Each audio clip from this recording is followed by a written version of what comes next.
إن الحمد لله نحمده ونستعينه ونستغفره ونعوذ بالله من شرور أنفسنا ومن سيئات أعمالنا من يهده الله فلا مضل له ومن يضلل فلا هادي له وأشهد أن لا إله إلا الله وحده لا شريك له وأشهد أن محمدا عبده ورسوله يا أيها الذين آمنوا اتقوا الله حق تقاته ولا تموتن إلا وأنتم مسلمون يا أيها الناس اتقوا ربكم الذي خلقكم من نفس واحدة وخلق منها زوجها وبث منهما رجالا كثيرا ونساء واتقوا الله الذي تساءلون به والأرحام إن الله كان عليكم رقيبا يا أيها الذين آمنوا اتقوا الله وقولوا قولا سديدا يصلح لكم أعمالكم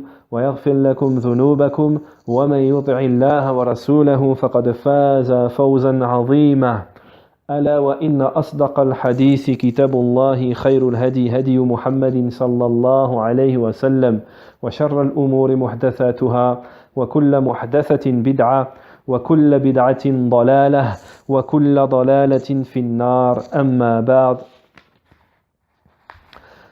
سنستمر إن شاء الله في دروسنا من دروس التوحيد خصوصا في الشروط لا إله إلا الله ووصلنا إلى الشرط السابع وهو الكفر بالطاغوت طيب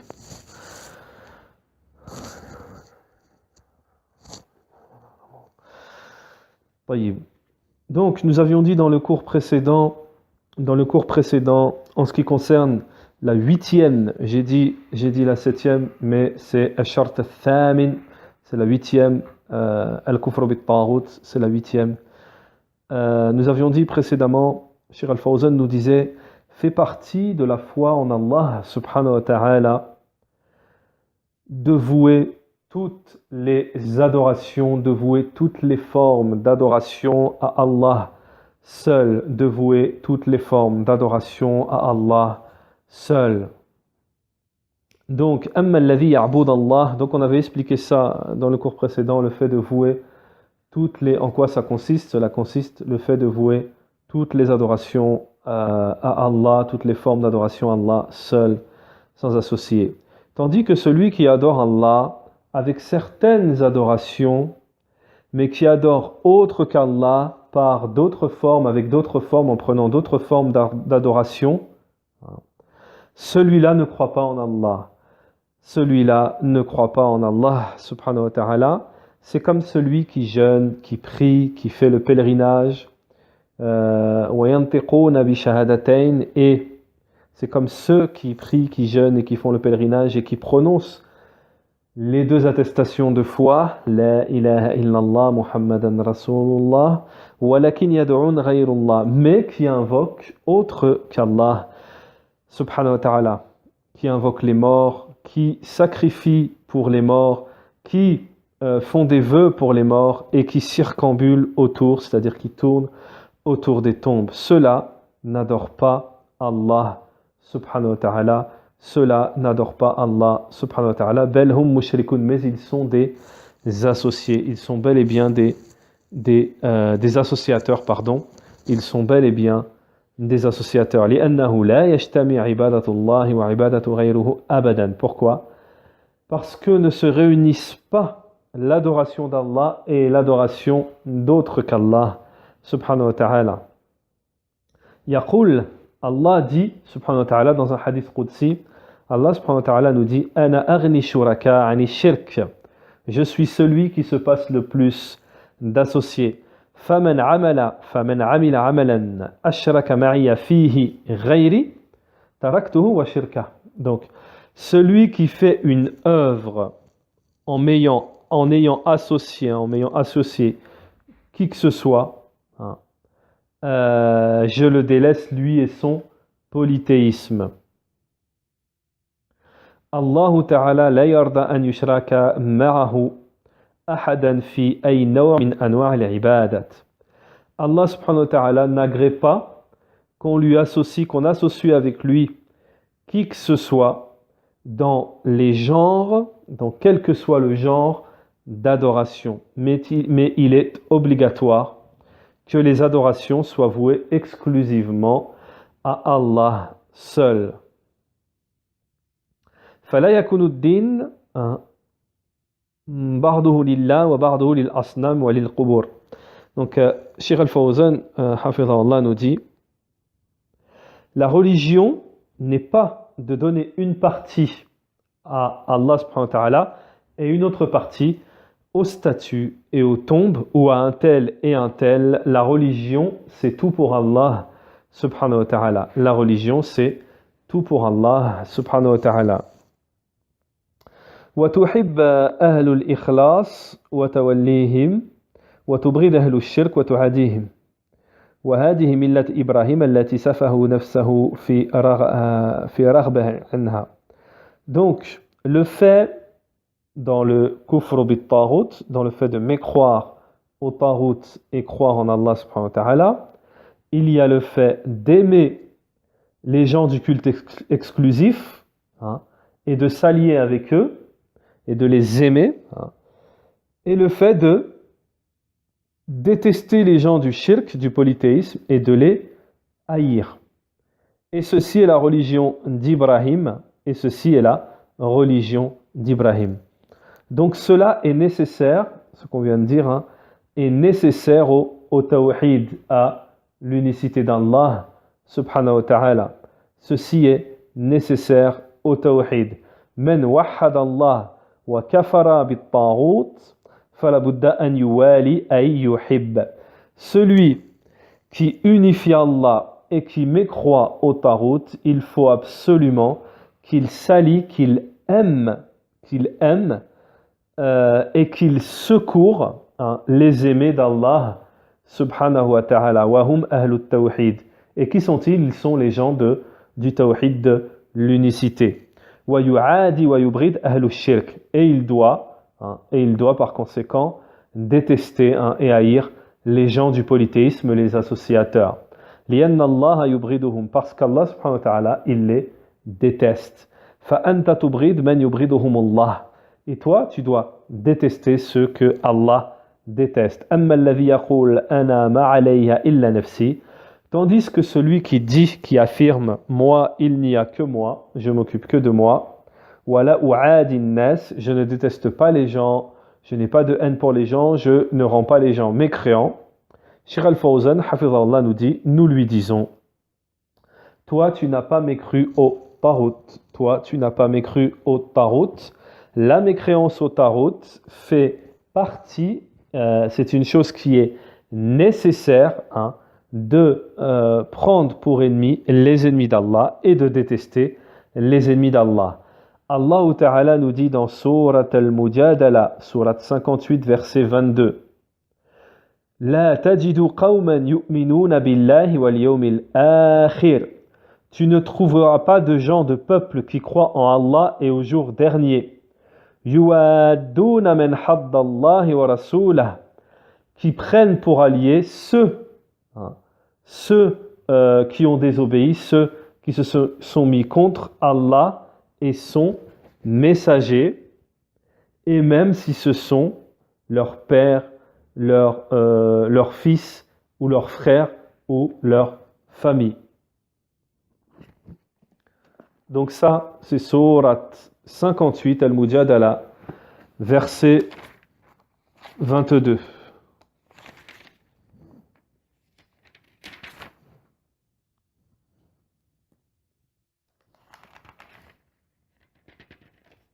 Tu n'en trouveras pas parmi les gens qui croient en Allah et au jour dernier, qui prennent pour amis ceux qui s'opposent à Allah et son messager, fussent-ils leurs pères, leurs fils, leurs frères ou les gens de leur tribu.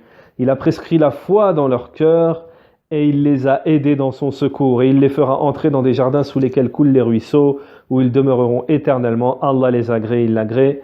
Ceux-là sont le parti d'Allah. Le parti d'Allah est celui de ceux qui réussissent. Taïb. Donc ça c'est le dalil qu'on n'a pas le droit de prendre pour allier les ennemis d'Allah subhanahu wa ta'ala parmi les associateurs et les mécréants etc. فلا بد من موالة في الله والمعادة في الله. Donc, il faut absolument, nous dit Cheikh Al-Fawzan, l'amour pour Allah et détester pour Allah, aimer pour Allah et détester pour Allah. فالذي عنده الناس سواء لم يكفر بالطاغوت. Celui qui met les gens au même niveau, c'est-à-dire le croyant et le mécréant au même niveau, l'unificateur al-muwahhid et l'associateur au même niveau, celui-là n'a pas mécru au tarout. Celui-là ne remplit pas cette condition de la ilaha illallah, c'est-à-dire le fait de mécroire au tarout. Innama yakfur bit tarout man wali fillah wa adi fillah. Celui qui mécroit au tarout, c'est celui qui prend pour allié, qui aime pour Allah et qui déteste pour Allah. Wa ahabba fillah wa abghada fillah, qui aime et déteste pour Allah subhanahu wa ta'ala. الله جل وعلا بعث نبيه محمد صلى الله عليه وسلم. Allah Ta'ala a envoyé le prophète Mohammed alayhi salatu wassalam avec la religion d'Ibrahim, allati hiya ifradullah bil ibada wa tark ma siwah. Cette religion qui est le fait d'unifier Allah dans l'adoration, et délaisser tout autre, wal burdu fillah, et détester pour Allah, wal hubbu fillah, et aimer pour Allah subhanahu wa ta'ala. Millata Ibrahim, la religion d'Ibrahim alayhi salam, kama qala ta'ala, comme nous le dit Allah subhanahu wa ta'ala, Surat al-Mumtahana, donc c'est la sourate 60, où Allah subhanahu wa ta'ala nous dit قَدْ كَانَتْ لَكُمْ أُسْوَةٌ حَسَنَةٌ فِي إِبْرَاهِيمِ وَالَّذِينَ مَعَهُ. Et vous avez un bon exemple, le meilleur des exemples, en Ibrahim et ceux qui étaient avec lui, lorsqu'il dit à son peuple, lorsqu'ils ont dit à son peuple, Inna bura'un minkum wa mimma ta'budun. Nous désavouons de vous et de ce que vous adorez. Surat al-Mumtahana, verset 4. Certes, vous avez un bel exemple à suivre en Ibrahim et ceux qui étaient avec lui, quand ils dirent à leur peuple, nous vous désavouons, vous et ce que vous adorez en dehors d'Allah. Nous vous renions entre vous et nous l'inimitié. L'inimitié et la haine sont à jamais déclarées jusqu'à ce que vous croyiez en Allah seul. Exception faite de la parole d'Ibrahim adressée à son père, j'implorerai certes le pardon d'Allah en ta faveur, bien que je ne puisse rien pour toi auprès d'Allah subhanahu wa ta'ala. طيب. Hadihi, donc Cheikh Al-Fawzan, après ce verset, nous dit, c'est cela la religion d'Ibrahim alayhi salam. C'est cela la religion d'Ibrahim alayhi salam, c'est détester les ennemis d'Allah et wal bara'atu, et se désavouer de wa min dinihim. Donc c'est détester les ennemis d'Allah, de se désavouer des ennemis d'Allah et de se désavouer de leur religion. فَمَنْ لَمْ يَتَبَرَّأَ مِنْهُمْ فَإِنَّهُ لَيْسَ عَلَى مِلَّةِ إِبْرَاهِيمَ. Celui qui ne se désavoue pas des associateurs, il ne fait pas partie de la religion d'Ibrahim. Il ne suit pas la religion d'Ibrahim. Bel inna Ibrahima tabarra'a min abihi.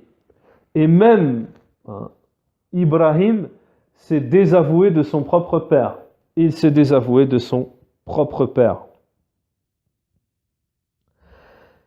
Et la preuve à cela, Surat At-Tawbah, Surat numéro 9, le verset numéro 114, le dalil que Ibrahim, il s'est désavoué de son propre père, c'est lorsqu'Ibrahim alayhi salam nous dit, Ibrahim ne demanda pardon en faveur de son père qu'à cause d'une promesse qu'il lui avait faite. Mais dès qu'il lui apparut clairement qu'il était un ennemi d'Allah, il se désavoua. Ibrahim était certes plein de sollicitude et indulgent. Alors, à propos de la promesse d'Ibrahim, voir sourate 19. طيب.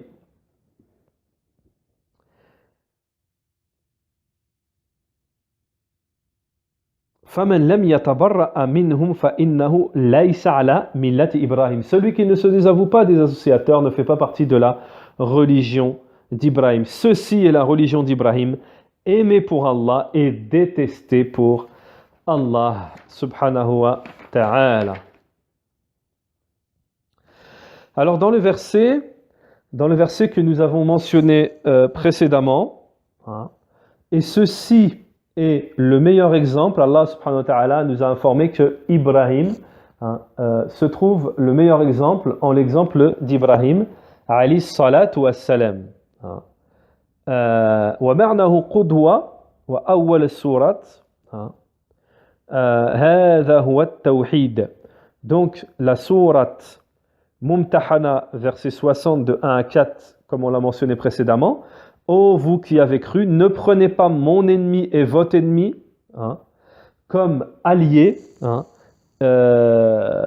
Tulquna ilayhim bil mawadda, en leur donnant de l'amour. Waqad kafaru, ils ont mécru en ce qui vous est parvenu comme vérité.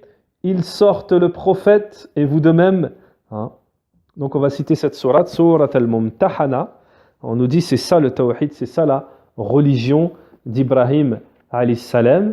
Donc sourate al-Mumtahana, sourate 60, versets de 1 à 4. Versets de 1 à 4. Ô vous qui avez cru, ne prenez pas pour allié mon ennemi et le vôtre, leur offrant l'amitié. Alors qu'ils ont nié ce qui vous est parvenu de la vérité, ils expulsent le messager et vous-même parce que vous croyez en Allah. Votre Seigneur, si vous êtes sortis pour lutter croyant en Allah, votre Seigneur. Si vous êtes sortis pour lutter dans mon chemin et pour rechercher mon agrément, leur témoignez-vous secrètement de l'amitié, alors que je connais parfaitement ce que vous cachez, ce que vous divulguez. Et quiconque d'entre vous le fait s'égare de la droiture du sentier. Il s'égare de Sirat al-Mustaqim. S'ils vous dominent, ils seront des ennemis pour vous et étendront en mal leurs mains et leurs langues vers vous. Et ils aimeraient que vous deveniez mécréants. Ni vos proches parents, ni vos enfants ne vous seront d'aucune utilité le jour de la résurrection. Décidera entre vous et Allah est clair. Allah décidera entre vous et Allah est clairvoyant sur ce que vous faites.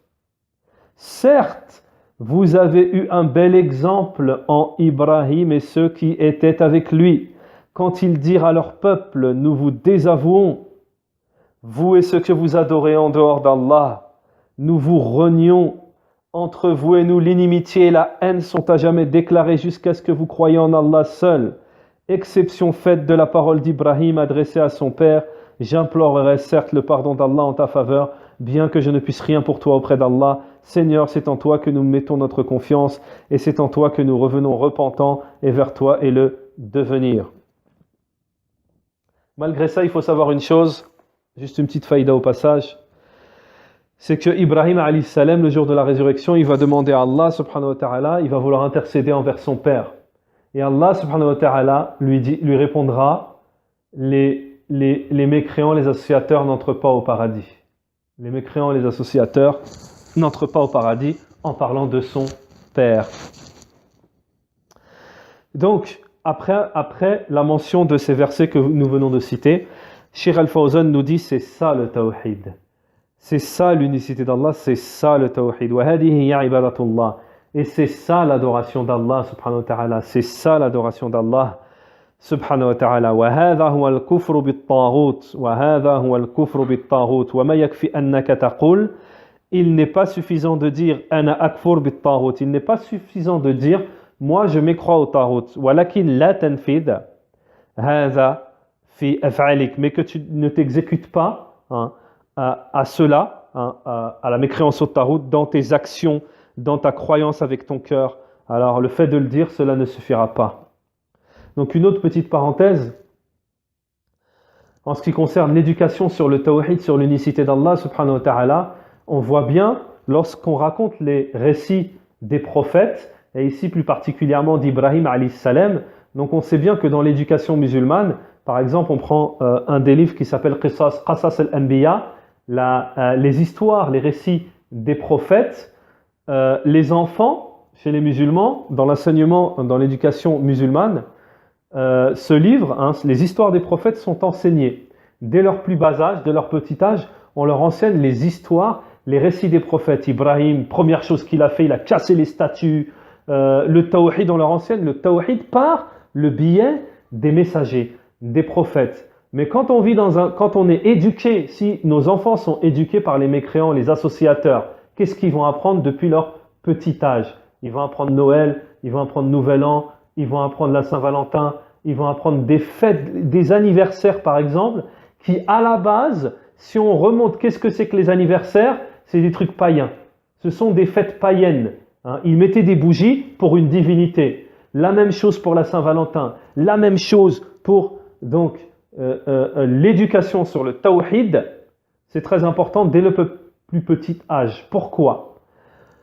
Parce que le prophète alayhi salatu wassalam nous a dit, l'enfant il naît sur le tawhid. Il naît sur la fitra. La fitra c'est quoi? C'est la bonne prédisposition qu'Allah lui a donnée. Il est bien prédisposé à le tawhid. Mais ensuite dans le hadith, qu'est-ce qu'il dit? C'est ses parents qui le changent. Ils le font devenir juif ou chrétien, ou ils le font dévier de la fitra, la bonne prédisposition qu'Allah y donne. Donc on doit éduquer même les enfants depuis le plus bas âge. Pourquoi j'ai dit ça? Parce que ici on a le bon exemple de Ibrahim. Donc on doit raconter ces histoires-là à nos enfants. Ibrahim, Yunus, Youssef, Youssouf, etc., etc. Les histoires des prophètes. C'est le meilleur exemple. L'histoire de Mohammed alayhi salatu wassalam. طيب. Alors, هذا هو التوحيد. Cheikh Al-Fawzan nous dit c'est ça le tawhid. وهذه هي العبادة. Ibadatullah. C'est ça l'adoration à Allah subhanahu wa ta'ala. وهذا هو الكفر بالطاغوت. Et juste encore une petite parenthèse, désolé, pour donner un exemple concret. J'ai entendu une histoire qui s'est passée en Algérie. Puisqu'il y a des chrétiens là-bas en Kabylie qui font une darwa. Ils essayent, les chrétiens de l'extérieur de l'Algérie, ils essayent de rendre christianisée la Kabylie. Pour ensuite pouvoir faire quoi? Faire une guerre entre les chrétiens et les musulmans en Algérie. Ils veulent diviser pour mieux régner. Alors qu'à la base, les Kabyles, ils sont musulmans. Et j'ai entendu une qissa où une famille en Kabylie, ils leur ont proposé beaucoup d'argent, avec des passeports, nationalité française et tout, et qu'il y a toute une famille, ils ont accepté, sauf un petit. Un petit garçon, il a dit, moi je suis musulman. Moi je suis musulman. Taïb, donc c'est un petit exemple comme ça. Taïb. Donc, Cheikh Al-Fawzan ensuite nous dit, il n'est pas suffisant de s'affilier, de s'apparenter, de dire, moi je m'écrois au Tarout, moi je rejette le Tarout. Mais cela doit être pratiqué et cela doit être aussi dans la croyance. Sinon, Cheikh Al-Fawzan nous dit cela ne sera pas suffisant. Ensuite, le sujet toujours en ce qui concerne le Tarout, wa Tarout am fa kulli ma ubida min dunillah. Donc, ça c'est important. Cheikh Al-Fawzan nous dit la terminologie, le terme Tarout, c'est un terme général. Ça veut dire quoi? Ça veut dire qu'il comprend plein de choses dedans. Il y a plein de choses qui rentrent dans le Tarout. On a expliqué au début, dans un cours précédent, on a expliqué que les ulama, des fois, lorsqu'ils donnent des cours ou qu'ils font des ouvrages, ils ne peuvent pas mentionner s'il y a 400, 500 genres de la chose. Il veut traiter le sujet, et s'il veut traiter le sujet en mukhtasar, en résumé, il ne pourra pas citer les 400. Donc là, en ce qui concerne le Tarout, c'est pour ça qu'il nous dit c'est un terme général, mais il y a plein de choses qui englobent le Tarout. Il y a plein de choses. Et là, il nous dit فَكُلِّ مَا عُبِدَ مِن دُونِ اللَّهِ, tout ce qui est adoré en dehors d'Allah et qui agrée cela dans l'adoration, Que ce soit, donc là c'est la définition du tarot qu'il est en train de nous donner. Hein.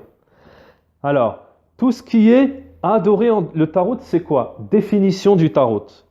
Tout ce qui est adoré en dehors d'Allah, dunillah, wa radi bil ibadati, et qui agrée cette adoration. Que ce soit un adoré, un suivi dans l'adoration, dans le suivi, ou dans l'obéissance, dans le suivi et ensuite, dans l'obéissance. C'est-à-dire, dans autre que l'obéissance d'Allah et de son messager, c'est le tarot. Donc les ulama, Cheikh Al-Fawzan, il va nous expliquer, Inch'Allah, qu'est-ce que ça signifie cette définition.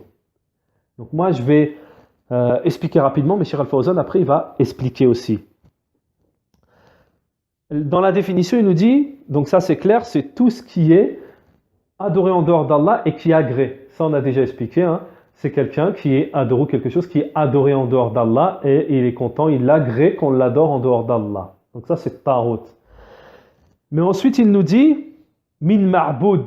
Donc première chose, donc là, c'est vraiment un adoré. C'est quelque chose qu'on prend comme adoration. Il va donner l'exemple après, le shir, statue, etc., etc., etc. Ensuite, il dit matbou', suivi. C'est-à-dire si on suit dans autre que l'obéissance d'Allah. Et ensuite, obéit si on obéit à autre que dans l'obéissance d'Allah. Donc il y a plusieurs formes de tarot, il faut faire attention. C'est pour ça que Shaitan, il joue avec ça. Il t'a pas eu là, il vient là, il t'a pas eu là, il revient là, il repasse par là. Il faut savoir que c'est pas aisé. C'est pas aisé, c'est pas gagné. Pourquoi? Déjà, il n'y a qu'Allah subhanahu wa ta'ala qui peut nous sortir de ça. Premièrement, donc dans tout, il faut revenir à Allah subhanahu wa ta'ala sincèrement, à fond. Parce qu'il n'y a qu'Allah, quand on voit l'ennemi qu'on a, invisible, on ne le voit pas, c'est impossible. Les ulama, ils disent, les sahaba, ils le disaient, c'est impossible, comment tu veux combattre un ennemi que tu ne vois pas, si ce n'est pas Allah qui va t'en préserver, t'en protéger. C'est pour ça qu'on demande le secours d'Allah et Allah seul, subhanahu wa ta'ala. Donc, une petite parenthèse, ce qu'il faut savoir, c'est que, pourquoi je dis c'est pas aisé? Parce que il y a des savants qui se sont fait avoir. Il y a des savants qui ont, excusez-moi de c'est un terme, qui ont glissé. Il y a des savants qui ont glissé. Pourquoi? Parce que Shaitan, il va s'adapter à la personne. Tu es un gars du quartier, excusez-moi, tu es quelqu'un du quartier, il va se mettre à ton niveau. Et je vais vous dire comment il fait. Je connais des gens, j'ai parlé avec des jeunes, j'ai même eu des jeunes sous mon aile, etc., façon de parler. Alors, une des ambiguïtés qu'il met, c'est typique. Les jeunes des quartiers, qu'est-ce qu'il leur fait?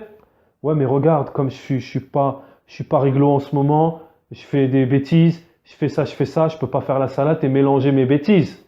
Ça, c'est grande ambiguïté. C'est la première. Allahu a'lam, c'est une des premières qu'on m'a sorti. Alors, c'est quoi la réponse à ça? Est-ce que tu crois au jour dernier? Bien sûr, frère. Oui, mon frère. Tu crois au jour dernier? Oui. Tu sais qu'il y aura une balance, il y aura tes actions, d'un côté les bonnes, d'un côté les mauvaises. Bien sûr, frère. Ok, d'accord. Donc toi, tu es en train de me dire que tu vas venir Yawm al-Qiyamah que avec des mauvaises actions. Fais la salat, mon frère. Fais la sadaqa, même si tu as encore des bêtises. C'est ça qui va te nettoyer. C'est ça qui va te nettoyer. Yawm al-Qiyamah, tu vas venir où, alhamdulillah, c'est le but. Tu seras rentré dans le din, etc. Bien, salat, siyam, zakat, etc., hajj, etc. Et t'auras enlevé, tu te seras nettoyé de tout ce que tu faisais.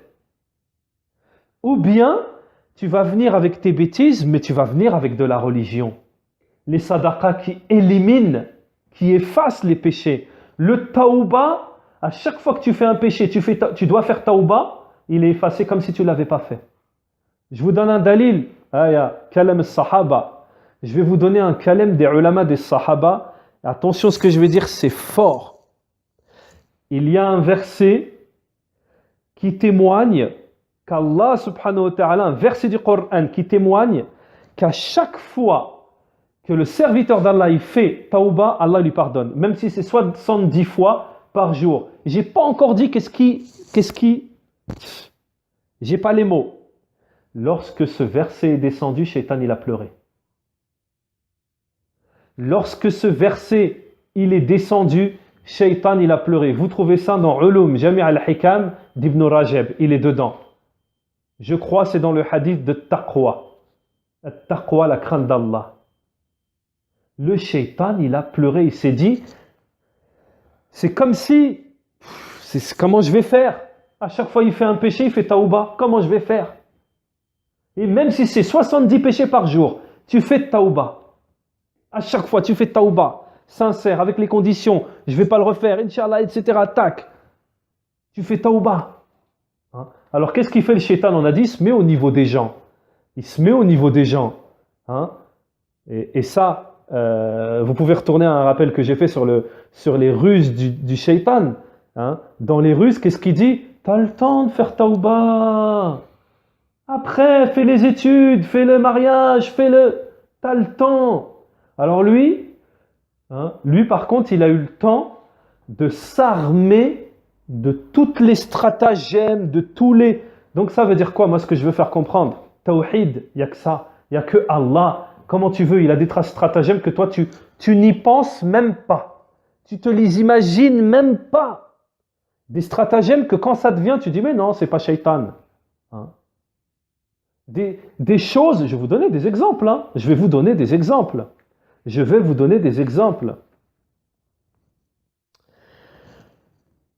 Admettons, c'est même pas admettons, c'est j'y étais. Je connaissais un frère, on était dans un centre d'études d'un grand savant de la Sunna à l'époque. Ce frère, on est parti ensemble, quand il a connu, il est arrivé, il a mis les pieds dans le centre, il a dit, je vais mourir ici, je bouge plus. Le frère, il a dit, Inch'Allah, je meurs ici, je bouge plus. Donc il a commencé, talab al-ilm, mashallah, et le frère, il a étudié, mashallah, talab al-ilm et tout. Un jour, il se réveille le matin, je veux faire le hajj. Alhamdulillah, il n'y a pas de mal à faire le hajj. Hein? Pilier parmi les piliers de l'islam, qui est une obligation si tu as les moyens. Le frère, il est parti voir le shir. Shir, est-ce que je peux aller faire le hajj? Le shir, il lui a dit, Naam, tu peux aller faire le hajj, mais tu dois revenir faire talab al-ilm après. Le frère est parti, on l'a plus revu, il est reparti en France. Le frère, il est parti faire le hajj, il n'est pas revenu talab al-ilm, il est parti en France. Jusqu'à aujourd'hui, c'est pas péjoratif, hein, mais pour vous dire comment le shaitan, c'est pas péjoratif envers le frère, hein, mais comment le shaitan, hein, il s'adapte au niveau des... Si tu es un savant, il va s'adapter. Si tu es un savant, il va s'adapter, il va venir même... Si tu es un savant, il va venir même avec des gens, ils ont des grandes associations avec beaucoup d'argent, des hizbiyin. Des hizbiyin, même des gens qui ressemblent aux gens de la sunna, ils ont tout, sauf ils ont des problèmes dans des trucs d'association, ils prennent l'argent des ikhwan muslimin, des trucs subtils. Il y en a, ils se sont fait avoir comme ça. Des grands doigts, des élèves de Sheikh al-Albani. Les hizbiyin, hein, les ulama, ils disent c'est quoi leur fitna? C'est l'argent.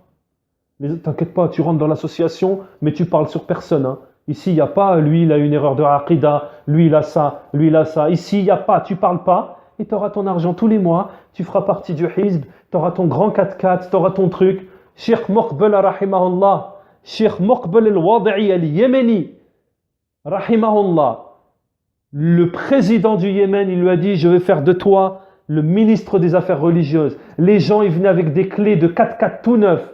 Il a dit, donnez-la à mes étudiants, j'en veux pas. Il habitait dans une maison en terre, il vivait comme un miskin. Ça, c'est l'exemple. Lui, il dit, qal Allah, qal Rasoul. Mais lui, il pratique, qal Allah, qal Rasoul. Il y a des frères, il y a des enseignants qui étaient nos enseignants au centre d'études. Ils nous ont dit à l'époque de Cheikh Muqbil, rahimahullah, on mangeait des araignées.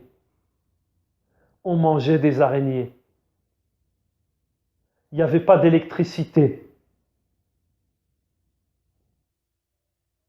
Après, un peu après la mort de Cheikh Muqbil, rahimahullah, il y avait 1 heure d'électricité par jour. Ça veut dire que tu faisais attention, tu disais, tiens, il arrive à 8 heures, on va faire ça. Vite, il faut faire les femmes, c'était, viens, on fait la machine à laver pour ceux, mashallah, on venait de France, on venait d'Amérique, on venait de l'Allemagne.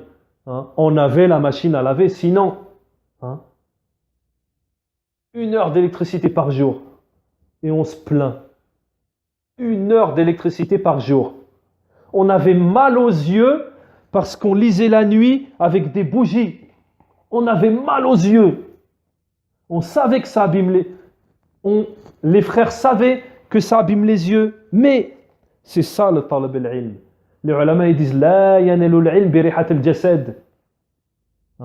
Le ilm, tu crois que c'est sur un plateau. Ça vient, c'est sur un plateau. Il vient jusqu'à chez toi.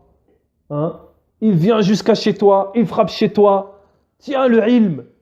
Le ilm, les sahaba, ils allaient, le Bukhari, Muslim, etc.